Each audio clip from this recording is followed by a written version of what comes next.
אורן אוכל קינמון, אחרי שתי ניסיונות כושלים. סוף סוף תראו איך עושים את הכל שצריך. השיטה זה לאכול לאט. קדימה, תאכל. לאט. שמענו על השיטות שלכם. נדבר לפני, נדבר אחרי. לבלע, קדימה, לבלע.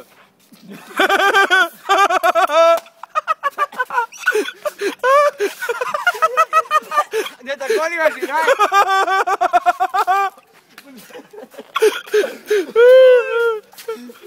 וואי, זה חריף.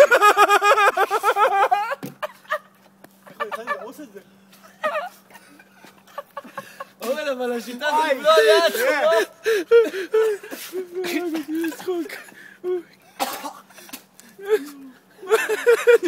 אני אבלע את זה, ברור. וואי, הוא הרג אותי מצחוק. אנחנו ניסה ללעוס את זה. אורן, אבל חשבנו שאתה יודע את השיטה, אורן. אורן, אתה בסדר? לא, זה חריף, זה הקטע. לא, זה הקטע. וואי.